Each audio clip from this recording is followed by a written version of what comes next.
നമസ്കാരം. പൊതുകെ ന്യൂസിലേക്ക് സ്വാഗതം. വരാൻ പോകുന്ന തെരഞ്ഞെടുപ്പിനെ അട്ടിമറിക്കാനുള്ള എല്ലാ നീക്കങ്ങളും ബി.ജെ.പി. നടത്തുന്നുണ്ട്.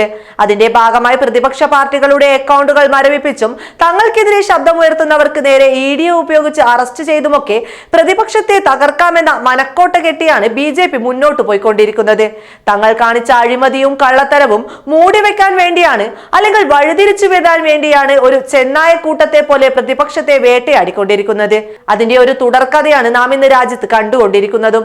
അങ്ങനെ രാഷ്ട്രീയ നെറികളിലൂടെ ഇന്ത്യയുടെ മതേതരത്വത്തെയും ഐക്യത്തെയും തകർത്ത് മുന്നോട്ടു പോകുന്ന കേന്ദ്ര സർക്കാർ ഭരണ തുടർച്ച ഉറപ്പിക്കാൻ നെറികെട്ട കളികളാണ് കളിച്ചുകൊണ്ടിരിക്കുന്നത്. നമുക്കറിയാം, EVM ഉള്ളത് കൊണ്ട് മാത്രമാണ് മോദി ഇപ്പോഴും അധികാരത്തിൽ ഇരിക്കുന്നത് എന്ന്.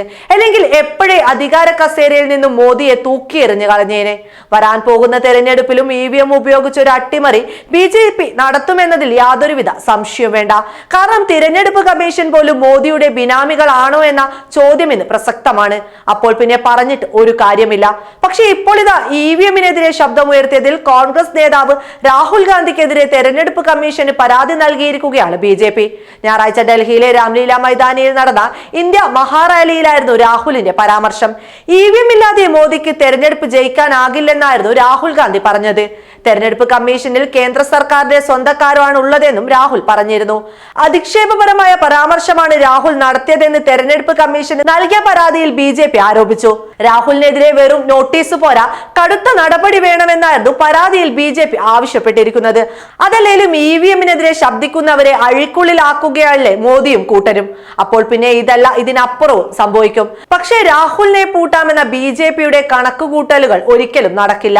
ആ വെള്ളം അങ്ങ് വാങ്ങി വെച്ചേക്ക്. ഇത് രാഹുൽ ഗാന്ധിയാണ്. രാജ്യത്തിന് വേണ്ടി, സാധാരണക്കാർക്ക് വേണ്ടി തന്റെ ജീവൻ പോലും ത്യാഗം ചെയ്യാൻ തയ്യാറുള്ള ആൾ. ആ വ്യക്തിയുടെ മുന്നിൽ BJP ഒന്നുമല്ല. ഇനിയൊരു പക്ഷേ തെരഞ്ഞെടുപ്പ് കമ്മീഷൻ BJP-യുടെ പരാതിയിൽ മേൽ രാഹുൽ ഗാന്ധിക്കെതിരെ നടപടിയെടുത്താൽ ഒരു കാര്യം ഉറപ്പാണ്.